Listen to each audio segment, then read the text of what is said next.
A intenção de oração do Papa Francisco para este mês de novembro é pelas famílias que perderam seus filhos, que eles possam encontrar apoio na comunidade e na palavra de Deus.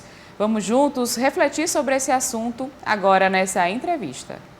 Neste mês de novembro, o Papa Francisco pede que intensifiquemos as nossas orações por aqueles que sofrem com a dor do luto, principalmente pelos pais que sofrem, com a perda dos filhos.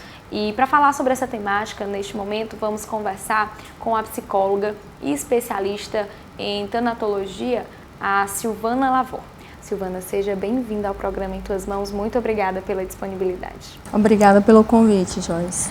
Me conta um pouco sobre como a tanatologia ela avalia a dor do luto, O que é a dor do luto? A tanatologia, como psicóloga, a gente estuda as questões emocionais e comportamentais dos indivíduos diante da morte e do morrer. E também atendemos pessoas enlutadas em consultório. Silvana, como que a psicologia e a tanatologia, elas compreendem, o luto, principalmente essas pessoas, os pais que sofrem com essa perda, esse luto dos filhos? Bom, Joyce, desde 1915, Freud, ele foi quem primeiro falou sobre o luto, o processo de luto, que é um processo natural e necessário que se instala após uma perda significativa. Então, se há um vínculo e você perdeu essa pessoa, vai ter um processo de luto. E ele é natural do ser humano. Mas é importante salientar que não só a perda por morte vai desencadear um processo de luto. Existem diversos outros tipos de perda que também desencadeiam no ser humano o processo de luto. Silvana, e quais são as fases comuns que tem no luto? Alguns autores estudaram o processo de luto. Uma dessas autoras foi Elizabeth Kübler-Ross. E, na verdade, ela não estudou pessoas enlutadas. Ela estudou pessoas que estavam em processo de fim de vida.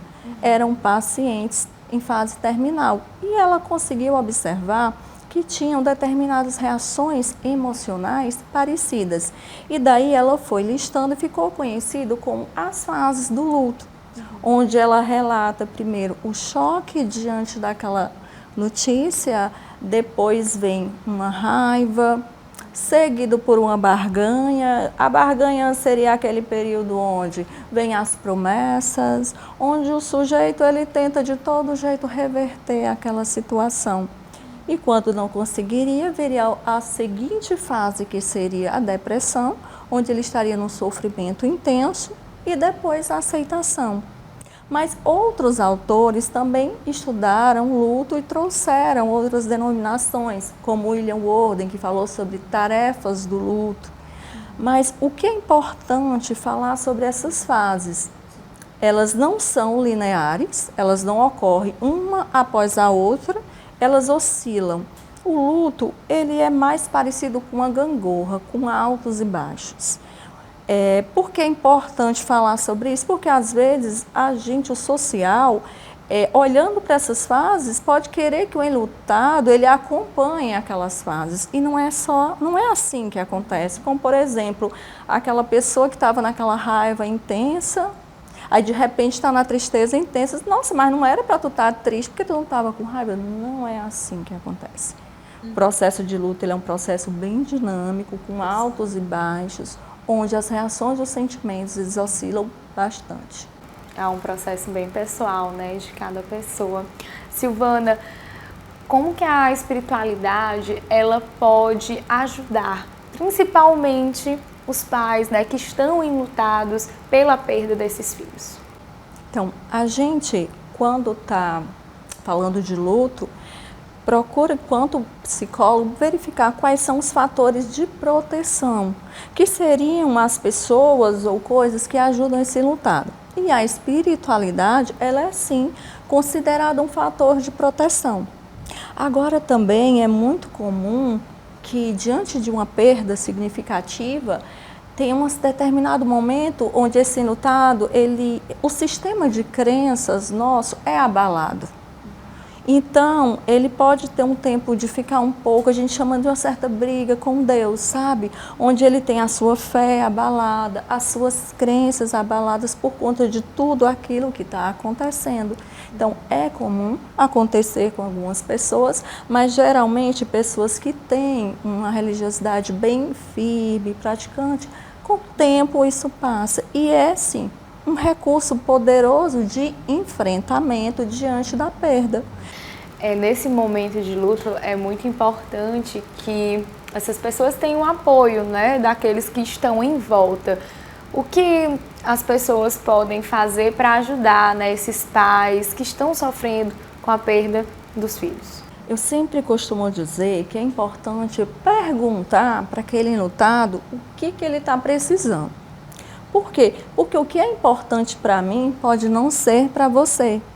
Então, vão ter pessoas que preferem ficar quietas, vão ter pessoas que já são mais instrumentais e preferem sair, trabalhar, fazer coisas. Então, é sempre importante perguntar o que aquele enlutado precisa. Às vezes, ele precisa que você ajude com o supermercado. Por quê? Porque aquela pessoa que está em processo de luta, ela está tão consumida com a dor, com aquilo, que ela não tem energia para quase nada. Então, às vezes ela precisa de uma questão prática. O que é importante também?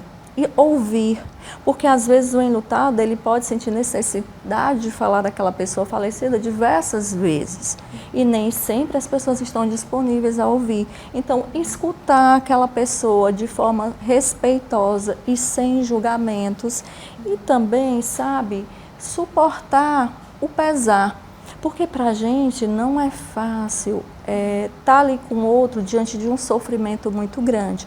Então é comum a gente tentar abafar, dizer, não chora, fica bem. Então com isso a gente vai pedindo para a pessoa e segurando e guardando aquelas manifestações de pesar, onde na verdade ela está precisando falar, chorar e manifestar aqueles sentimentos.